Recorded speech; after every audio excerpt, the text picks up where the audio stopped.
जय हिंद। हमेशा से विवादों में रहा इजराइल और फिलिस्तीन का जो विवाद है वो फिर से गर्मा गया। इसमें किसकी ज़्यादा गलती है, इजराइल की है या फिलिस्तीन की है? इसमें हमास कौन होता है, गाजा पट्टी क्या है, वेस्टर्न बैंक जेरूसलम पे विवाद क्यों हो रहा है और इसमें कौन सही है, और भारत को किसका साथ देना चाहिए और किसका नहीं देना चाहिए, इससे भारत पर क्या असर पड़ेगा, इसको हम समझते हैं। देखिए, जो इजराइल और फिलिस्तीन है ये मिडिल ईस्ट में आते हैं। सब मिडिल ईस्ट एशिया का लास्ट हो जाता है, ये वाला एरिया हो जाता है। तो आप देख सकते हैं भारत से दूरी भी अच्छी खासी है। ये एरिया पूरी तरह से मुस्लिम कंट्रीज के बीच में है यहाँ पर, और यहाँ इजराइल है इसी के बीच में। इसको अगर पास करके हम इस एरिया को देखते हैं यहाँ से, तो आप इस तरह से देखेंगे, ये हमारा इंडिया हो गया, इंडिया से पाकिस्तान, ईरान, और उसके बाद ये वाला एरिया आ जाता है इजराइल का।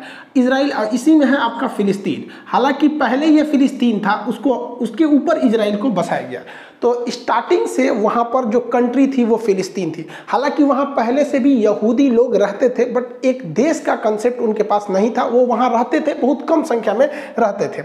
अब देखिए, ये सारे खेल के पीछे ये इंग्लैंड वाले हैं सब। ये ससुरे क्या बोलेंगे सब किसी को नहीं पता है, और हम लोग से बेहतर इनको कौन जानता है। हम लोगों के ऊपर इन्होंने 200 साल तक शासन किया है। जलियांवाला बाग से हत्याकांड से लेकर, चाहे वो फांसी देना हुआ भगत सिंह को, चाहे वो सेलुलर जेल हुआ, हम लोग इनकी पूरी तरह रहन से वाकिफ है। द्वितीय विश्व युद्ध चालू हुआ तो इन लोगों ने कुछ ऐसे सरदर्द दे गए हैं जो दुनिया में कभी खत्म नहीं होंगे। मिडिल ईस्ट में क्या किया इन लोग ने, जहां पहले फिलिस्तीन था, फिलिस्तीन को बांट दिया। कहा कि भैया इजराइल भी रहेगा और फिलिस्तीन भी रहेगा। दो देश यहाँ बना दिया, इजराइल और फिलिस्तीन। कहाँ बैठे बैठे इन लोगों ने, लंदन में बैठ गए। कोई चीज अच्छी आ रही है, तोरे बारे में बोल रहे हैं, सुनो ध्यान से। ये दो भाग में यहाँ बांट दिया, और हमेशा से ये लड़ाई होती है। और ये लड़ाई किस तरह से, आप अपने पे समझिए। हमारा अखंड भारत देश था, 1900 इनको बांटा 1948 में यहाँ पर, और हम लोग को ठीक 1 साल पहले बांटे थे, 1947 में। भारत इंडिया था और ये पाकिस्तान। तो इंडिया पाकिस्तान का विभाजन कर दिया सब, और हम लोग के बगल में एक तो बवासीर छोड़ के चला गया सब 1947 में, और अभी ये बवासीर भगंदर हो गया है। आप खुद समझिए, क्या ये लड़ाई हम लोग के बीच की जो इंडिया पाकिस्तान का इंटेंशन है, इतना मतलब बॉर्डर डिस्प्यूट रहता है, खास करके कश्मीर इशू को, टेररिस्ट आतंकवाद को लेकर, कभी सॉल्व होने वाला लगता है? नहीं लगता है। ऐसे ही इन लोगों ने यहाँ किया। अब हम लोग को इस कचड़े में पड़ना नहीं है। पहले आप समझिए कि ये लड़ाई जानबूझ के लड़ाई जा रही है, ताकि ये और अमेरिका वाले लोग हथियार बेच सके। वरना भारत पाकिस्तान में इन्हीं लोग का देन है, और अगले साल यहाँ पे देन है। देखिए, आईपी यहाँ पे इजराइल फिलिस्तीन, और आईपी इंडिया पाकिस्तान। ये सब बैठ के कहाँ से हो रहा था, लंदन से। ससुरा आईपीएल खेल दिया सभी से। बहुत होशियार है सब। तो आप पर्दे के पीछे के सीन को समझिए, चल क्या रहा है। जो अभी हो रहा है इसको मत देखिए, उसे देखिए जो नहीं दिख रहा है। अब 1948 में जो देश था ही नहीं, वहां पे आप कहिएगा कि यहाँ विभाजन होगा, यहाँ इजराइल भी रहेगा, तो बवाल होगा। तो इन अंग्रेजों ने क्या किया था, द्वितीय विश्व युद्ध के दौरान ये लोग जहां मार करते थे, वहां पर इन्होंने अपना एक मुखौटा रख दिया था। उसका नाम है यूएनओ। आज भी ये यूएनओ फेमस है किसी भी चीज को बर्बाद करने के लिए। 1948 का हम लोग का कश्मीर इशू अभी तक इस गधे से सॉल्व नहीं हो रहा है। इतना पागल संस्था है कि किसी चीज को ये चौपट कर देगा यूएनओ में। तो जानबूझ के इन्होंने मुसलमानों से कहा कि चलो चलो तुमको हम यूएनओ में ले जाते, वही फैसला करेगा। बचपन में आप कहानी सुने होंगे कि किसी ब्रेड के लिए 2 बिल्ली लड़ रही थी, तो बंदर आया उनको फैसला करने, सारा ब्रेड अपने खा लिया। तो यूएनओ ने कहा कि देखो भैया, जो बेलफोर डिक्लेरेशन है उसके तहत इजराइल बनेगी, और इसने एक मील आयोग को बना दिया, और इसने कहा कि देखो भैया इजराइल बन जाएगा। और इजराइल की स्थापना कर दिया 14 मई 1998 को। इस दिन इजराइल की स्थापना हो गई। जो फिलिस्तीन पूरा फिलिस्तीनियों का था, जो मतलब वहां मुस्लिम लोग रहते थे, उसको इन्होंने डिवाइड कर दिया 1948 में। और क्या कर दिया, 48% दिया फिलिस्तीन को, 48% फिलिस्तीन को दिया, 44% इजराइल को दिया। यहाँ पर देखिए, जबकि इजराइल का यहाँ पे उस समय तक नहीं था यहाँ पे। उसके बाद क्या किया, जेरूसलम जो राजधानी थी उसको कहा कि देखो, ना ये फिलिस्तीन की राजधानी रहेगी, ना ये इजराइल की राजधानी रहेगी, ये यूएनओ के कंट्रोल में रहेगा। 8% का एरिया यूएनओ के कंट्रोल में। जैसे ये बात हुआ, अरब देशों ने कहा कि हम ये होने नहीं देंगे। फिलिस्तीन ने कहा कि ऐसा कभी नहीं हो सकता है, मार होगा। ससुरा स्टार्टिंग स्थापना हुआ, युद्ध चालू हो गया। वो तो भारत भी झेल चुका है। 1947 में आजाद हुए, मार हो गया। पहली लड़ाई 1947-48 की थी हम लोग की, वही इसके साथ हुआ। इजराइल ने इन लोग को पकड़ के धो दिया। 6 देश आए थे लोग मारने, सबको पकड़ के धो दिया। रीजन क्या है कि ये लोग जो अरब देश के मुस्लिम कंट्री थे, ये जंग लड़ रहे थे, जंग को जीतने के लिए, जबकि इजराइल के यहूदी लोग जंग लड़ रहे थे अपना अस्तित्व बचाने के लिए। उन्हें पता था कि अगर ये युद्ध हारेंगे तो हम ये युद्ध नहीं हारेंगे, ये पृथ्वी हार जाएंगे, फिर हमें कोई पूछने वाला नहीं है, इसलिए वो युद्ध को जीत गए। अब यहाँ पर यूएनओ को क्या मतलब बना कि जेरूशलम पर अपना कब्जा रखने का? तो इसके लिए कारण है जेरूशलम 3 धर्मों का पवित्र स्थल है। जैसे ये देखिए, ये जो इजराइल है अभी नक्शा, तो इसमें जो ग्रीन वाला एरिया दिख रहा है ये दिया गया था फिलिस्तीन को, जो व्हाइट वाला एरिया दिख रहा है वो इजराइल के पास, और जो रेड दिख रहा है वो जेरूशलम है। जेरूशलम को जूम करके देखेंगे तो इस तरह का नक्शा आता है। यहाँ 3 पवित्र धर्म रहते हैं। ईसाइयों का मान्यता है कि उनके जो ईसा मसीह का जन्म बैतलहम में हुआ था वो बैतलहम जगह जेरूशलम में है। यहूदी जो अभी वर्तमान में इजराइल में रहते हैं उनका कहना है कि उनके सारे लोग यहीं से सुने, उनका मूल स्थान यही है। और मुसलमानों की तीसरी सबसे पवित्र स्थल अल अक्सा मस्जिद यही है। यानी ये 3 धर्मों का पवित्र स्थल है जेरूशलम, इसे होली लैंड कहते हैं। बात समझिए, यहाँ जो लड़ाई है वो मेन लड़ाई है हमारी जमीन की तुम्हारी जमीन। तो पहले तो यहाँ 100% फिलिस्तीन था। ये जो ग्रीन वाला एरिया देख रहे हैं 48 से पहले, 1948 से पहले ये 100% फिलिस्तीन था।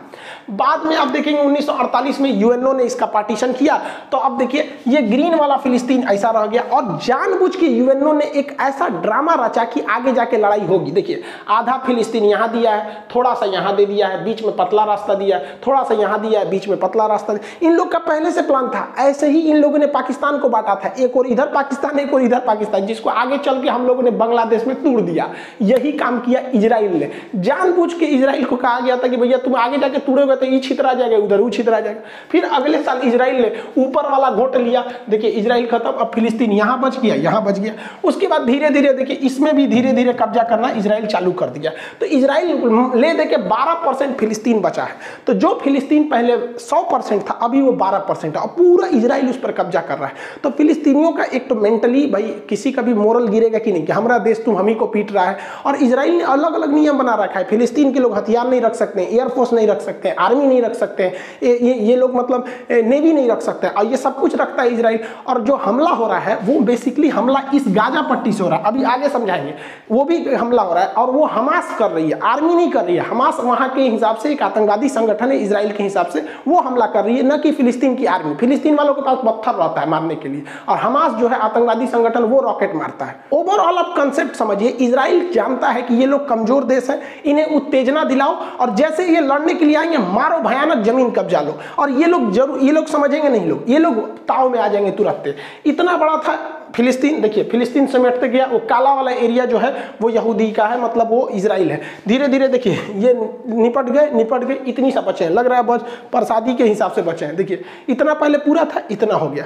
अब इजराइल का मेन कॉन्सेप्ट समझिए क्या है। इजराइल कहता है कि भाई फिलिस्तीन वालों को हम तोरा उकसाएंगे, कोचेंगे, और तू कोचा जाएगा, तू आएगा पत्थर मार दे, हम फोड़ देंगे, तुमको तबाही करेंगे। हमास खूब से खूब करेगा तो गली मोहल्ले पे हमला कर देगा, कार और जला देगा, यही रॉकेट में करेगा। और उसके बाद से उसके पास एयरफोर्स है, वो आएगी, मारेगी, जमीन कब्जा करेगी। जब जब लड़ाई हुआ है तब तक हार फिलिस्तीनियों की हुई है और उत्तेजना होगी यहाँ पर। अब इसका मेन कारण कहाँ से हुआ इसको समझते हैं हम लोग। देखिए मुसलमानों में ना 3 पवित्र स्थल है, जिसको आप 2 ठों को जानते हैं। जैसे कॉमन लोग यही मतलब फेमस है, एक मक्का और एक मदीना। ये 2 दिखता है, हालांकि ये इतना छोटा नहीं है तो बहुत बड़ा। जैसे ये मक्का है, मक्का को देखेंगे तो बहुत बड़ा है ये यहाँ पे। यही जो छोटा सा आपको दिखाया जाता है ये मक्का, जबकि ये इतना बड़ा है, बहुत बड़ा एरिया में आ जाता है मक्का। यहाँ पर यहीं पे हज करने जाते हैं मुस्लिम लोग, यहाँ पे हज करने। ये पूरा मक्का है, बहुत मतलब जिस तरह से। और ये मदीना है, मदीना। इस मदीना में आपको बस एक ग्रीन वाला ये टॉम दिखाया जाता है, ऊपर वाला ये ग्रीन यहाँ पे। तो ये मक्का और मदीना तो फेमस ही है। इस मक्का और मदीना के अलावे अल अक्सा मस्जिद भी बहुत पवित्र है। ये मुसलमानों की तीसरी सबसे पवित्र स्थल है। तो मक्का तो यहाँ हो गया, यहाँ पे मदीना यहाँ हो गया। तो मक्का और मदीना जो है वो सऊदी अरब में हो गया, लेकिन अल अक्सा मस्जिद जो है वो जेरूशलम में है। अब विवाद समझिए, जेरूशलम ना फिलिस्तीन का है और जेरूशलम ना ही इजराइल का है, और जेरूशलम पर अधिकार यूएनओ का है। लेकिन यूएन कठपुतली बना रहता है और इजराइल उस पर कब्जा करते हुए आगे बढ़ते रहता है। इसी यहीं पे से विवाद स्टार्ट हुआ है। लेकिन ऐसा थोड़ी होगा कि डायरेक्ट विवाद स्टार्ट हो जाएगा। कोई मंदिर में पूजा करने जाए या मस्जिद में जाए, गिरजाघर में जाए और कहे कि चलो आज बवाल करते हैं, कुछ ना कुछ पहले से मैटर होगा। वहाँ लोग इकट्ठा हुए होंगे और अचानक चालू होंगे। हुआ यहीं से है, लेकिन मैटर इसके पीछे शाहजरा का है। देखिए जो इजराइल, जो जेरूशलम जो यूएनओ के अंडर में आता है ना, उसके पास एक जगह है जिसका नाम है शाहजरा। सुप्रीम कोर्ट इजराइल की शाहजरा ने कहा कि यहाँ पे जो फिलिस्तीनी रहते हैं इनको खाली करवा दीजिए, क्योंकि यह जो जगह है वो यहूदियों का है। अब इसकी हिस्ट्री देखिए, शाहजरा को आज से लगभग 150 साल पहले यहूदियों को जब इंग्लैंड ने कहा कि हम आपको यहाँ बसाएंगे, तो वो लोग ज़मीन खरीदना चालू किए थे। वो लोग ज़मीन खरीदना चालू किए और बहुत महंगे दाम पर उन लोगों ने ज़मीन को खरीदा था इन अरब वालों से। आज जो ये अरब वाले चिल्ला रहे हैं ना, ये बहुत ज़्यादा पैसे लेकर फिलिस्तीनियों से, उनसे यहूदियों से ज़मीन बेचा था। और वो ज़मीन बेचते ये लोग खरीदे थे इस ज़मीन को, इनके पास प्रॉपर पेपर है और इन लोगों ने ही बेचा था। अब सुप्रीम कोर्ट ने कहा कि भैया 150 साल पहले ये शाहजरा की जो ज़मीन थी वो इजराइल वालों ने खरीदी थी, इसलिए जो यहाँ पर मकान फिलिस्तीन वालों ने बनाया है ना, लगभग 500 मकान, उस पर जेसीबी चलवा के तुड़वा दो। सुप्रीम कोर्ट ने ऑर्डर दे दिया कि नहीं, इसको तोड़ा जाए और वहाँ से तोड़ा मतलब तुराई खाली चालू हो गया कि भैया यहाँ से इन लोग को भगाया जाए। अब इसी का बवाल था कि भाई आप पुराना मैटर क्यों खोल रहे हैं, 150 साल पहले क्या था उस तरह से। जो लोग फिलिस्तीन का समर्थन करते हैं वो कहते हैं कि जो 150 साल पुराना मैटर है उसको लाओगे उस हिसाब से तो बहुत से लोग इधर से उधर हो जाएंगे। लेकिन वही लोग क्या कहते हैं, तुर्की का वो लोग विरोध नहीं करते हैं, क्योंकि तुर्की में एक बहुत बड़े राजा थे उस समय का, सुल्तान अल फतेह। इन्होंने क्या किया भैया कि तुर्की का जो हाजिया सोफिया जो मस्जिद है, पहले वो तो चर्च था, उस चर्च को इन्होंने खरीद लिया। चर्च को खरीद लिया, यहाँ पे हाया सोफिया को पैसे में खरीद लिया था इन्होंने। और उसके बाद जब द्वितीय विश्व युद्ध हुआ तो अंग्रेजों ने कहा कि देखो भैया इसकी पुरानी हिस्ट्री तो ये चर्च थी, बाद में इन्होंने खरीद के मस्जिद बना दिया, एक काम करो ये झमेले से हटा दो, इसको म्यूजियम बना दो। तो द्वितीय विश्व युद्ध के बाद उसको म्यूजियम बना दिया गया। लेकिन भाई साहब ये तैयबुल अर्दोगान आए, कहे कि ना म्यूजियम कैसे, 400 साल पहले हम लोगों ने खरीदा था, इसलिए यहाँ मस्जिद होनी चाहिए। भाई साहब यहाँ पे लोगों ने तर्क दिया कि भाई हम खरीदे थे तो हमारा अधिकार है। तो भाई साहब यहाँ भी जरा ध्यान दीजिए, यहाँ भी वही वाला कंसेप्ट लगा है। आप 400 साल पहले चर्च को खरीदे थे और आप कहते हैं कि फिर से ये चर्च नहीं मस्जिद होना चाहिए क्योंकि हमने खरीद लिया है। तो इजराइल भी यही कह रहा है कि भैया 100 साल पहले हम लोगों ने इसको हायर रेट पे देके तुम अरब वालों से ही खरीदा था, इन्हीं लोगों से खरीदा था, ये लोग बेच बेच के पैसा में कमा लिए थे, तो कहता है कि वापस दो यहाँ पे। तो ये कन्फ्लिक्ट का मेन मैटर था शाहजरा। शाहजरा से ही थोड़ी सी दूरी पर है अल-अक्सा मस्जिद। फ्राइडे की नमाज पढ़ने रमजान में लोग जब वहाँ इकट्ठा हुए थे तो वहाँ पर इन लोग को पता था, इजरायली खुफिया एजेंसी को, कि शाहजरा को जब खाली कराया जा रहा है तो वहाँ पे कुछ विवाद होगा। तो इन लोगों ने सिक्योरिटी को वहाँ पे अपने सिक्योरिटी गार्ड्स को लगा दिए थे और इनमें तू मैं हूँ बगझग हुआ। अब यहाँ से भी पत्थर चले, उधर से भी चला और इसमें भीषण रूप ले लिया यहाँ पर। और सिक्योरिटी वाले लोग ऐसे ही मस्जिद के अंदर घुस गए जिसका पूरी दुनिया में विरोध होने लगा। अब वहाँ पर कुछ लोग जो थे वो पत्थर होता, ये सबके पास पत्थरे रहता है, दूसरा तो कुछ रहता नहीं। आई लोग भाई पूरा बुलेट प्रूफ बन के तैयार से गया था, ये मार दिया, ग्रेनेड बम विस्फोट धड़ाम धड़ाम उड़ गया। आप लोगों ने वीडियोज वगैरह तो बहुत देखे होंगे। अब यहाँ पर बहुत दहशत फैल गया यहाँ पर इस एरिया में। अब कभी भी इजराइल ही भारी पड़ेगा। जिन आप कितना चिल्ला लीजिएगा, इन सेना के आगे आम आदमी नहीं टिकेगा।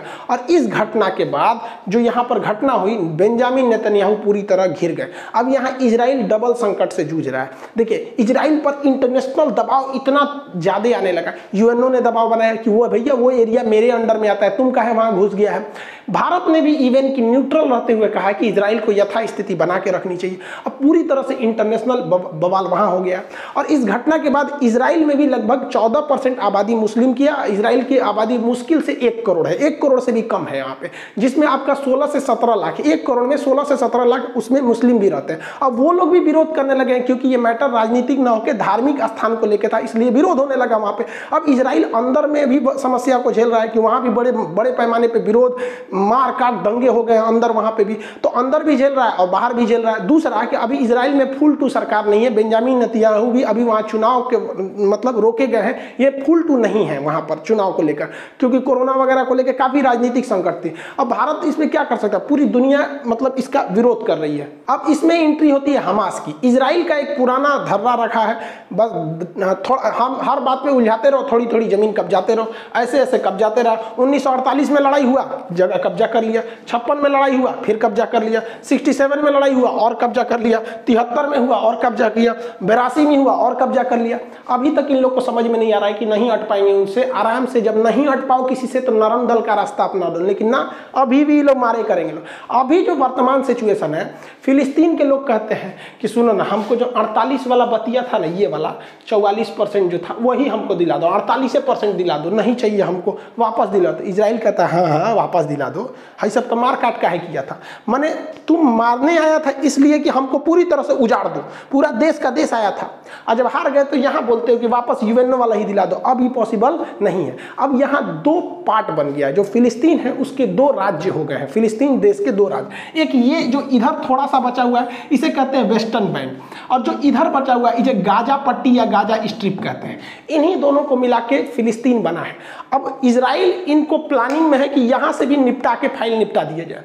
अब इसमें समझिए कि जो वेस्टर्न बैंक है ये अरब समर्थित है, यहाँ पर अरब ये वगैरह वगैरह देशों का यहाँ समर्थन है। ये लोग नरम दल वाले हैं, शांति से प्रोटेस्ट करते हैं और कहते हैं कि भैया हमारा अधिकार रहना चाहिए क्योंकि हमारे पूर्वज यही हैं, एक तरह से तो देश हमारा ही था। यहाँ आप शांति देखेंगे, यहाँ मारधार नहीं होता है, यहाँ पे अगर प्रोटेस्ट भी होगा तो डेमोक्रेटिक तरीके से नॉर्मल होगा। लेकिन गाजा से मिसाइल चलने लगती है। इवन जो शाहजरा वाला एरिया है वो यहाँ है, जेरूसलम वाला एरिया यहाँ है, लेकिन जो रॉकेट दागे जा रहे हैं वो गाजा से दागे जा रहे हैं, यहाँ से दागे जा रहे हैं। अब ये गाजा में ऐसा क्या है, तो गाजा में ईरान का समर्थन है और इसमें अरब का समर्थन है। गाजा में एक हमास नामक संगठन है, ये हमास ये कहता है कि इजराइल जो है वो हमेशा जुल्म करता है, बम मारता है, तो इसका मतलब ये नहीं कि तुम कब्जा करते जाओगे हम चुपचाप रहेंगे, हम भी मारेंगे तुमको। अब ये लोग क्या करते हैं, रॉकेट से हमला करते हैं। इनके पास बहुत तगड़ा रॉकेट नहीं होता है, 3 लाख का आता है एक कासम रॉकेट, ये बहुत हैवी पावर का नहीं होता, देखने में नहीं लग रहा है ये क्या करेगा, इतने खेत में लगा के मार देते हैं। लेकिन हाँ ये एक पब्लिक के लिए बहुत खतरा है, किसी देश के लिए नहीं, बट पब्लिक वाले एरिया में गिर जाएगा तो तबाही मचा देता है। ये कासम रॉकेट जो है ये लगातार मारते हैं सब, और ये एक दूगो नहीं मारता है, एक के बार मारेगा सो 200 400 500, अब तक के लोग सोचा 1500 मार चुका है लोग रॉकेट एक हफ्ता में धड़ाधड़। इसको ट्रांसपोर्ट करने में कुछ जाता नहीं, लगाओ पलिता मार दो यहाँ से। इनमें कोई टारगेट फिक्स नहीं रहता है, गिरे जहाँ गिरे मन गिरो वहाँ पर। अब इनका इन लोगों ने बड़ा रेंज भी बना लिया है कासम रॉकेट का। पहले इजराइल का थोड़ा सा एरिया आता था, अभी धीरे धीरे इन लोगों ने पूरे एरिया को कब्जा कर लिया, इस कासिम रॉकेट के अंदर में आ गया, तेल अवीव तक हमला कर दिया है वहां से। इस बार हमास ने इजराइल को ज्यादा क्षति पहुंचाया पिछली बार के तुलना में। अब आप कहेंगे कि गाजा के पास ये रॉकेट आ कैसे जाता है, क्योंकि गाजा का जो एरिया है अगर आप ध्यान से देखेंगे तो ये गाजा का एरिया आप इधर देखेंगे तो इधर से इजराइल से घिरा हुआ है, इधर से समुद्र से घिरा हुआ है, तो समुद्र में इजराइल की नौसेना रहती, इधर थल सेना रहती, ऊपर वायु सेना रहती, आ कैसे गया। तो ये एरिया थोड़ा सा मिस्र का एरिया लगता है, यहाँ मिस्र का, तो मिस्र के रास्ते ये पहुंच जाते हैं, जिसमें हमारे ओबामा साहब ने बड़ा भारी रोल निभाया था मिस्र तक पहुंचने में। देखिए ये मिस्र देश है, मिस्र का ये सिनाई प्रायद्वीप है, ये गाजा से सटता है। तो जब बराक ओबामा थे ना, तो इनको मिडिल ईस्ट में हीरो बनने का शौक था। इन्होंने ईरान से समझौता किया था और P+ करके, आप लोग 2013 में अगर होंगे तो 13 वाला को अगर करंट अफेयर को देखेंगे तो वहाँ ध्यान में होगा। तो इनका संबंध इन दोनों से बहुत अच्छा था, क्योंकि इन्हीं के समय यहाँ पे ओसामा बिन लादेन मारा गया था और इन लोगों ने अमेरिका को पाकिस्तान को क्लीन चिट दे दिया था, कि पाकिस्तान को तो पता ही नहीं था क्लीन चिट है, उसको नहीं पता था यहाँ पर। अब भाई साहब ईरान को जब परमिट मिला तो ये ईरान यहाँ से इसी कासिम रॉकेट को ये सिनाई प्रायद्वीप के माध्यम से यहाँ ठुसवा दिया, सुरंग बना पहुंचा दिया हजारों की संख्या में, इवन की वहाँ फैक्ट्री लगवा दिया, और यही रॉकेट आज इजराइल में तबाही मचाते हैं। इसलिए हमको आपको इस मचमच में पड़ने की जरूरत नहीं भाई साहब, ये लोग खुदे पहुंचे हुए फकीर है। ये लोग हमेशा चाहते हैं लड़ाई हो, क्योंकि लड़ाई ना होगा तो इनका हथियार नहीं दिखेगा, क्योंकि अगर अंधेरा ना हो तो टॉर्च का बिजनेस ही खत्म हो जाएगा। हालांकि इजराइल की एक मिसाइल डिफेंस सिस्टम है जिसका नाम है आयरन डोम, ये छोटे दूर में किसी भी मिसाइल को मार के गिरा देती है। अब वहां से ये लोग कितना भी रॉकेट मारे उसका 90% रॉकेट को ये मार के गिरा देते हैं। अक्सर आप सुनते होंगे कि 1200 मिसाइल दाग दिया गया, कई आदमी मारा तो कभी 1 कभी 2 कभी 3 ऐसा होगा। आप खुद सोचिए, भारत अगर चाइना या पाकिस्तान पे 1200 मिसाइल मारेगा तो एक आदमी कई गो शहर चल जाएगा यहाँ पे। तो पहला कि इनका रॉकेट छोटा होता है, हमास वालों का, ये लोग डिफेंस कर लेते हैं। कभी कभी क्या होता है, हमास भी इस चीज को पकड़ लिया है, वो जानता है कि इसका रडार जो है ये कितने रॉकेट को पकड़ गया, आप कितना मारेंगे, क्षमता भरना, तो ये लोग एक ही साथ 200 250 300 400 पूरा दाग देता है। अब उसमें कंफ्यूज हो जाता है, मारते मारते 2-4 शहर पे गिर ही जाता है यहाँ पर। तो इन लोग को थोड़ा इकोनॉमिकल लॉस होता है, लेकिन इन लोग के पास ये करोड़पति है भैया, इनके लिए 30 लाख उतना मायने नहीं रखता है जितना उन लोग के लिए 3 लाख मायने रखता है, क्योंकि उनको रमजान में रोजा खोलने के लिए भी जो खाना दिया जा रहा है ना, वो यूएई और यूएन के थ्रू आ रहा है वहां पे पैसा, तो खाए को नहीं है उन लोग के लिए 3 लाख बहुत हो जाता है। जनरली लोगों को लगता है कि ये दुश्मन की मिसाइल है और इस तरह मिसाइल आके मारती होगी, ये तरीका गलत है। मिसाइल ऐसे नहीं इंटरसेप्ट करती है, बल्कि उसके बगल से गुजर के और उसके बाद खुद को, जैसे ये बगल से गुजरेगा ये खुद को फाड़ लेता है यहाँ पर। इसको नेक्स्ट क्लास में बता देंगे कि आयरन डोम काम कैसे करता है। ओवरऑल जब भी लड़ाई हुआ है तो हमास जो है वो उधर से वो फायरिंग करता है और इजराइल फायर इधर से करता है। अब चूंकि फिलिस्तीन के पास अपनी आर्मी नहीं है, उनके पास ना नेवी है, ना एयरफोर्स है, ना कुछ है, तो वो लोग कुछ नहीं कर सकते। या तो हमास नामक आतंकवादी संगठन के थ्रू ये लोग मारेंगे, आम जनता के पास केवल पत्थर है, लाठी है, इसके सिवा वहां पर कुछ नहीं है। और इजराइल के पास बहुत हैवी पावर है यहाँ पर। अब देखिए यहाँ पर ये हमास के रॉकेट आके यहाँ गिरे हैं, जिससे इजराइल को काफी क्षति पहुंचा और इजराइल में लगभग 7 लोगों की मौत हो गई है। इसमें एक भारतीय नर्स भी थी। भैया इनकी क्या गलती थी जो मार दिया? कम से कम आके एक बार माफी तो मांग लेते हमास वाले, फिलिस्तीन वालों, कम से कम कि भैया हम इसके लिए मतलब हमें गलती हो गई। गजब बात करते। और इजराइल ने मारा तो 67 लोग मर गए हैं यहाँ पर। अब ये लोग फिलिस्तीन वाले हल्ला कर रहे हैं, फिलिस्तीन के समर्थन वाले कह रहे हैं कि वहाँ बच्चे भी मरे हैं। तो भाई बच्चे, महिलाएं जब मरती हैं तो पूरी दुनिया, मतलब सब लोग कहते हैं कि ये गलत है। लेकिन समझिए यहाँ मेन, इजराइल बार बार उकसाएगा, आपके पास ताकत नहीं है, आप नहीं लड़ पाएंगे। ये रॉकेट से, पत्थर से, लाठी से इजराइल को नहीं हराया जा सकता। अब इजराइल के साथ गलत क्या हो जाता है, इस इजराइल के जितने हथियार हैं बहुत पावरफुल है, तगड़े हैं, एयरफोर्स से। अब उसमें हमला करेगा तो ऐसा नहीं है कि केवल आतंकवादी मारे जाएंगे, सिविलियन भी मारे जाएंगे, जो गलत हो जाता है। दुनिया के किसी भी इंसान को तकलीफ तब होती है जब युद्ध में मासूम, मतलब छोटे बच्चे मर जाते हैं। अब ये छोटे छोटे बच्चे के ना थोड़ा सा दया लगने लगता है। लेकिन आप देखिएगा भारत पाकिस्तान के बीच में युद्ध हुआ, कम से कम ये तो नहीं हुआ कि भाई हमारी सेना वहां जाके छोटे बच्चे को मारी हो, या फिर वो बॉर्डर एरिया पे कभी क्रॉस फायरिंग में ऐसा हो जाता है, वो अलग बात है। या फिर वहां के आतंकवादियों को हम लोग से कुछ ज्यादा ही प्यार है, ताज होटल में फोड़ के चले जाते हैं। अदरवाइज जब सेना में ऐसा होता है तो ये चीज तो ध्यान में रखा जाता है। बट इजराइल के साथ ये सिनेरियो पूरा अलग है। वहां इतनी ज्यादा आबादी है, एकदम घना, इतना तो छोटा है, तो वहां ऐसा नहीं है कि भारत की तरह की बॉर्डर से बहुत दूर लोग रहते हैं। इसलिए इजराइल जब भी मारता है तो तबाही ज्यादा लाता है, इतना भयानक तबाही लाता है, मतलब 10-12 गुना का अंतर होता है। और अभी इजराइल ने कहा कि ये हमले रुकेंगे नहीं, हमास को पूरी तरह से रद्द कर देंगे, बर्बाद कर देंगे, तभी जाके हमले को रोकेंगे। बात करते हैं दोनों में सही कौन है, गलत कौन है। देखिए जमीन तो फिलिस्तीन की थी, लेकिन फिलिस्तीन के लोगों को समझना पड़ेगा कि इजराइल को वहां रहना जरूरी है, क्योंकि अगर इजराइल वहां से उजड़ गया तो इजराइल का दुनिया में फिर कोई नहीं बचेगा। इसलिए इनकी लड़ाई अस्तित्व की है और इनकी लड़ाई अपने की है। तो दोनों को कॉम्प्रोमाइज करके चलना चाहिए कि भाई जितना में हो उतना में सलट लो। यहाँ पर दोनों के लिए कहते हैं। अब इजराइल का कोई कुछ नहीं बिगाड़ सकता है। अब इंटरनेशनल प्रेशर है, जिसे मुस्लिम कंट्री कहते हैं कि इंटरनेशनल प्रेशर है, वो इजराइल के लिए वार्म अप का काम करता है और बढ़िया से धोता है। कोई बाइकआउट करके, यूएनओ करके इजराइल का कुछ नहीं बिगाड़ सकते, क्योंकि इजराइल सेल्फ डिपेंडेंट है हर मामले में। और लोग कहते हैं कि इजराइल को सबक सिखा, अरे भैया वो कोरोना भी फ्री हो गया, इजराइल अब तो और धो देगा यहाँ पर। दूसरा, यूएई और बहरीन इजराइल को थोड़ा मान्यता दे रहे थे, अब थोड़ा सा उन लोग पे डिपेंड आएगा, क्योंकि ये इजराइल के फेवर में जा रहे थे, अब थोड़ा सा हट जाएंगे। यूएनओ कुछ नहीं कर सकता है, और पता है इजराइल को कि ये कितना भी जुल्म कर ले, कितना भी मार दे, ये कुछ नहीं कर सकते, क्योंकि यूएनओ में जाएंगे तो अमेरिका, ब्रिटेन, फ्रांस सब तो इजराइल का साथ देंगे, वो लोग तुरंत वीटो कर देंगे और इजराइल पर कोई भी प्रतिबंध नहीं लग पाएगा। अब यहाँ पर अभी भी वर्तमान में इजराइल में कोई लीडर नहीं है, इस वजह से यहाँ पर थोड़ा सा चुनाव का मैटर है, तो थोड़ा सा क्राइसिस देखी जा रही है। अब यहाँ देखिए, लोग कहते हैं कि इजराइल को ज़्यादा बड़े हथियार नहीं प्रयोग करने चाहिए। ये बात हकीकत है कि इजराइल जो है वो हथियार को मजबूरी में प्रयोग कर रहा है, क्योंकि जिस दिन इजराइल हथियार छोड़ देगा, ये बात गारंटी है कि इजराइल और फिलिस्तीन में हिंसा रुक जाएगी, लेकिन उस समय इजराइल भी खत्म हो जाएगा। No weapon, no violence and no Israel, क्योंकि ये मार डालेंगे सब अरब देश वाले उसको मिलके। तो इसलिए उसको हथियार उठाना मजबूरी बनता है। और कितना अरब देश वाले इजराइल से नफरत करते हैं, बस इस बात पे सोचिए कि पाकिस्तान अपने पासपोर्ट पे लिखा है कि इजराइल नहीं जा सकते, क्योंकि वो इजराइल को देश ही नहीं मानता है। भाई साहब, आप किसी को कंप्रोमाइज करने में क्या जाता है कि भैया हम अभी वर्तमान में जहां हैं हमको वहां रहने दो, 12% पे है तो रहने दो, नहीं तो 12 नहीं छोड़ेगा वहां पर। तो इजराइल का कोई कुछ नहीं बिगाड़ सकता है यहाँ पर। अब रही बात फिलिस्तीन की, तो इनके पास हथियार के नाम पे क्या है? पत्थर है, लाठी है, इसके सिवा तो इनके पास ऑफिशियली कुछ नहीं है। जो है वो हमास नामक आतंकवादी संगठन को है, जो खुल के कोई हथियार भी नहीं खरीद सकता है, छुपके से ओबामा साहब की मदद से वो इजराइल तक पहुंचाया जा रहा है। तो भैया जो अमेरिका कहता है कि इजराइल के साथ है, वही ससुरा रास्ता दे रहा है हमास को हथियार ले जाने का, तो हम लोग काहे लिए मच मच में पड़ने वाले हैं। दूसरा, इजराइल हमेशा उत्तेजित करता है। यासर अराफात थे, इनको तो फिर पोलोनियम देके मरवाइए दिया वहाँ पे फिलिस्तीन। ये हमेशा उत्तेजित करेगा और ये उत्तेजना में मारे जाएंगे और अब तक मारे जा रहे हैं, इनका कोई नहीं है। ये बात हकीकत है कि वर्तमान में जो इजराइल है वो फिलिस्तीनियों पे जुल्म कर रहा है, जो बात है, क्योंकि भाई हथियार उसके पास है। लेकिन दुनिया में अगर सबसे ज़्यादा कहीं जुल्म हुआ है तो वो यहूदियों पर हुआ है। सेकेंड वर्ल्ड वार में उन्हें कमरा में बंद करके, लॉक करके अंदर जहरीली गैस डाल दी जाती, जानवर से बुरा वक्त सलूक हुआ था।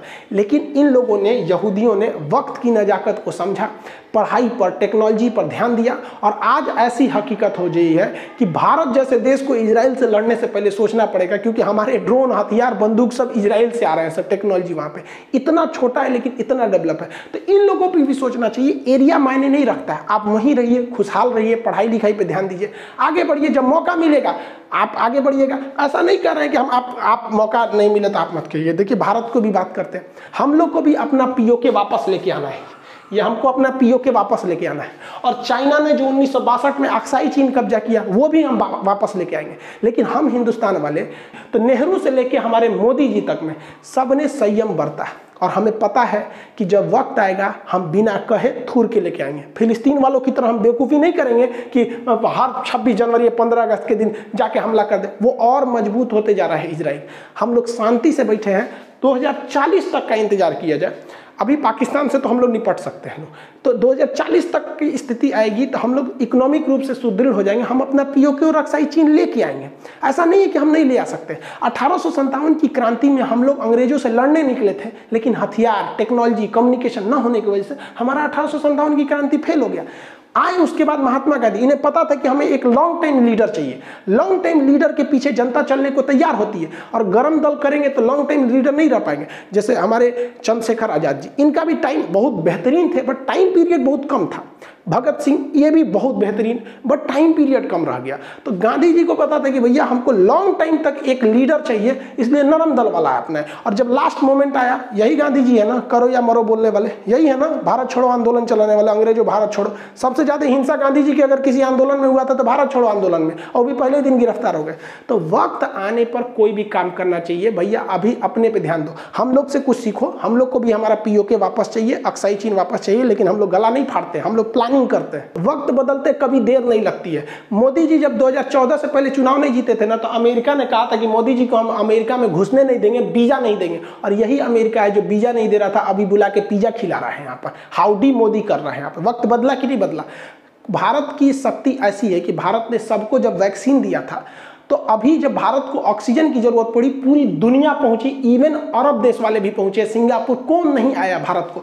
तो जब आप सबसे मिलजुल के रहेंगे, सब आपकी मदद के लिए आएंगे। आप बस अपने लिए रहेंगे तो केवल आपके अपने ही आपको पूछेंगे, फिर पड़ोसी आपको नहीं पूछेंगे। अभी तो इजराइल ये कुछ नहीं बता रहा है, अभी तो ट्रेलर चल रहा है। इजराइल ने कह दिया कि हमले नहीं रुकने वाले हमास पे। इजराइल का प्लान है ग्रेटर इजराइल बनाने का। जिस तरह इंडिया में नोएडा था, ग्रेटर नोएडा बन गया, उसी तरह पहले तो फिलिस्तीन था, वहां बना इजराइल, अब बनेगा ग्रेटर इजराइल। जरा ध्यान से देखिए ग्रेटर इजराइल का नक्शा, ये अभी वर्तमान इजराइल है जो अभी चल रहा है। और ये जो ब्लैक डॉट देख रहे हैं ना, इनका प्लान है ग्रेटर इजराइल बनाने का। यहाँ से ये मिस्र पर कब्जा करेंगे, यहाँ से सऊदी अरब का ये वाला कब्जा करेंगे, कुवैत करेंगे, इराक को ले जाएंगे, सीरिया को ले जाएंगे, तुर्की का ये लेके आएंगे, जार्डन तो पूरा बीच में चला है, लेबनान। तो ये इन लोग का पूरा प्लानिंग है भाई साहब, ग्रेटर इजराइल बनाने का। और आप खुद सोचिए, देखिए नफरत अलग चीज होती है, जो फिलिस्तीन के समर्थन भी है वो भी जरा ये बात को सोचे कि अगर ये हमला करने आ जाएगा तो इन्हें कौन रोक सकता है। 6 दिन में इन सारे देशों को हरा दिया था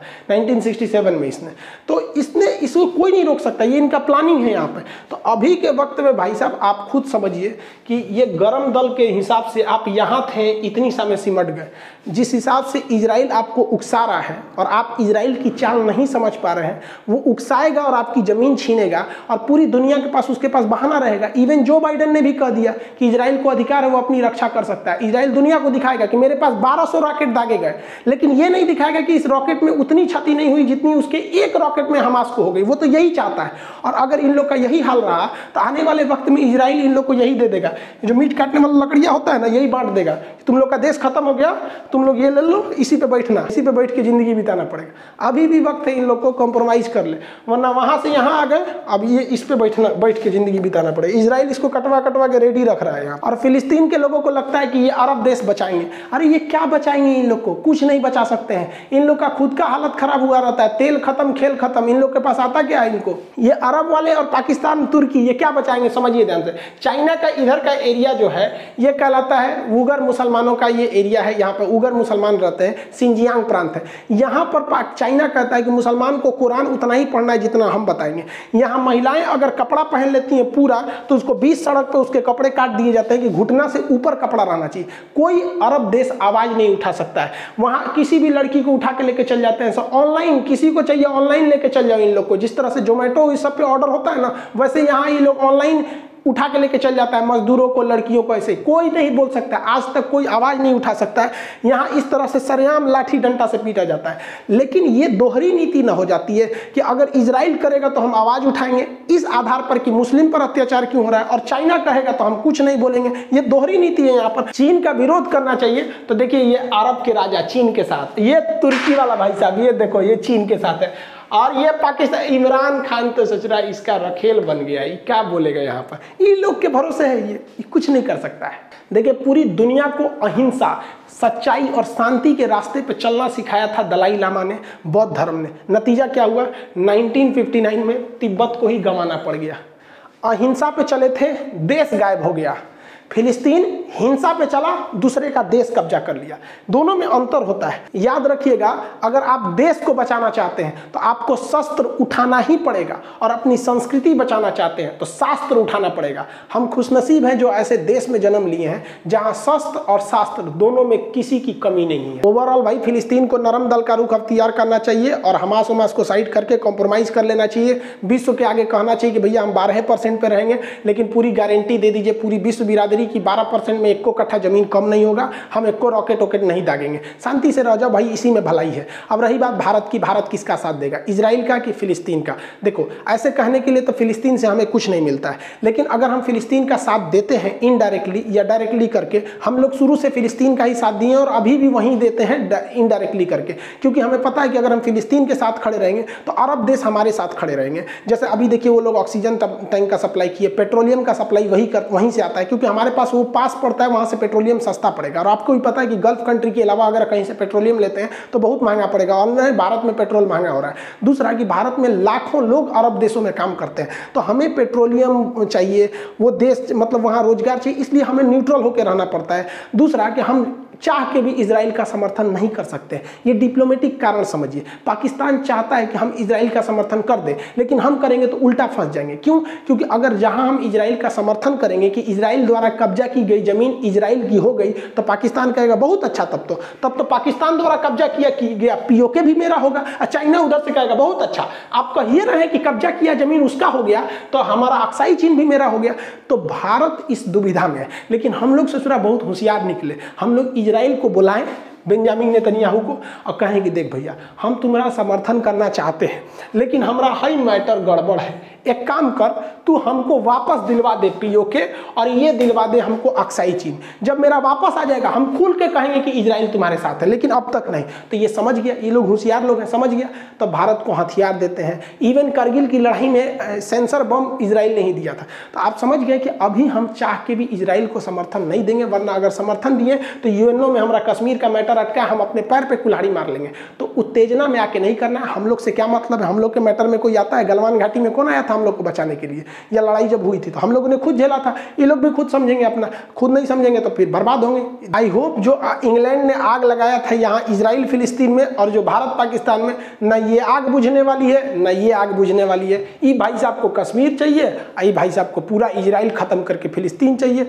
ये सॉल्व होने वाला नहीं है। आई होप आप इसे समझे होंगे। मिलेंगे नेक्स्ट क्लास में। जय हिंद।